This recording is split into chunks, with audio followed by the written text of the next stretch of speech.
Në qendrën administrative të qeverisë së Republikës Srpska në Sarajevën lindore, ku aktualisht ndodhet presidenti i Republikës Srpska Milorad Dodik, arritën në një ditë më parë pjesëtarë të Agjencisë Shtetërore për Hetim dhe Mbrojtje. Sipas informacioneve dhe fotove të Kliks.ba, pjesëtarë të Agjencisë Shtetërore për Hetim dhe Mbrojtje tentuan të arrestojnë Milorad Dodik, por këtij veprimi janë kundërvënë pjesëtarë të Ministrisë së Punëve të Brendshme të Republikës Srpska. Gjatë përpjekjes për arrestim nuk është përdorur forcë. Mund të konfirmoj se pjesëtarët e Agjencisë Shtetërore për Hetim dhe Mbrojtje kanë qenë në qendrën administrative të qeverisë së Republikës Srpska në Sarajevën lindore, duke vepruar sipas urdhrit të Gjykatës së Bosnjë-Hercegovinës në lidhje me veprën penale mos zbatimi vendimeve të Gjykatës Kushtetuese.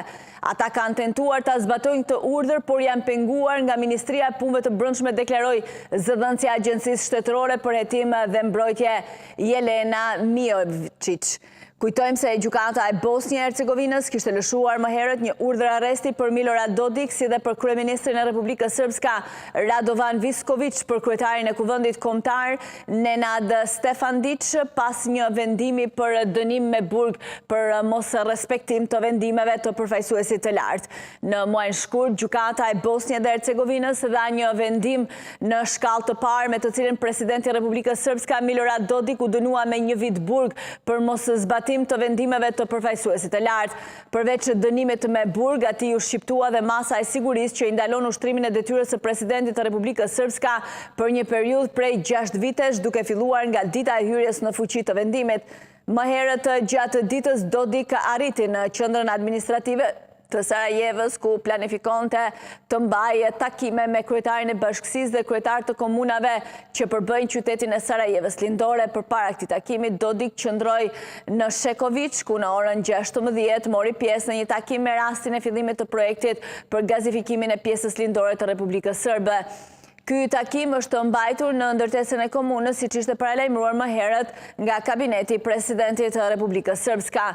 Milorad Dodik mbrëmjen e dieshme arriti në Sarajevën lindore, ku në qendrën administrative të qeverisë zhvilloi një takim me kryetarin e qytetit dhe kryetarët e komunave që përbëjnë qytetin e Sarajevës lindore. Dodik së bashku me ministrin e Punëve të Brendshme Sinisha Karan pas takimit mbajtën edhe një konferencë për mediat.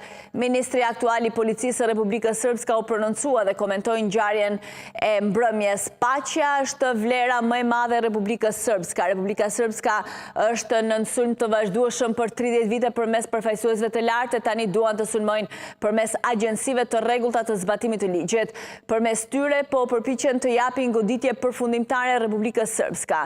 Ngjarja e fundit dhe ndërhyrja e Christian Schmid është një goditje fatale për këtë lloj të Bosnjë-Hercegovinës. Republika Srpska ka përgjegjësi të mbrojë dhe të mbrojë rendin e saj. Do të rikujtoj që Kuvendi i Republikës Srpska ka miratuar një sër ligjesh për të ndaluar veprimtarinë e Schmid, Gjykatës dhe Agjencisë Shtetërore për Hetim dhe Mbrojtje. E përsëris, kjo që ndodhi është një provokim i thjeshtë. Asgjë më shumë. Kjo është një krizë politike dhe kushtetuese, tha ai, ndërsa shtoi gjithashtu se ata që kanë hyrë në territorin e Republikës Srpska kanë shkelur ligjet e Republikës Srpska. Dodik gjithashtu ju drejtua mediave dhe theksoi se nuk ishte ndërmend të largohej nga objekti nën presion. Gjatë gjithë kohës mbajtëm takim, nuk e ndërprem. Ndihem mirë, jam i gjallë i shëndetshëm, nuk kam ndërmend të largohem nga ky objekt nën presion. Kjo është Republika Srpska, ata kanë ardhur në Republikën Srpska, ata nuk janë agjenci që mbështeten nga Republika Srpska, kanë shkelur ligjet. Do të shihet kush dhe si ka fuqi për të zbatuar ligjet.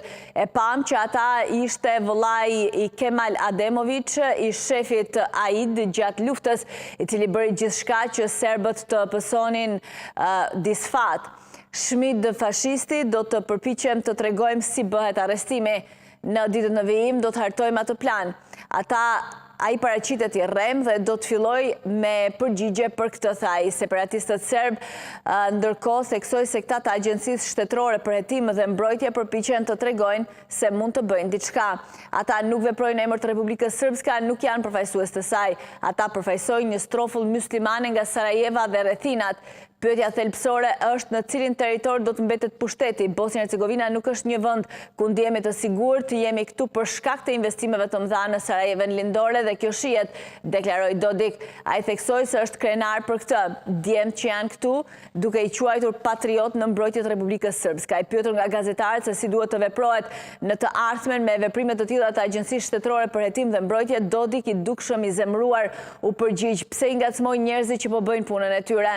Nëse mendojnë se policia e Republikës Srpska do të rriqet, ata janë të çmendur, nuk kanë asnjë ide. Kujtojmë se përveç Dodik janë shpallur urdhër arreste edhe për kryeministrin e Republikës Srpska, si edhe për kryetarin e Kuvendit të Republikës Srpska, gjë që dëshmon një krizë të thellë juridike dhe politike në këtë entitet.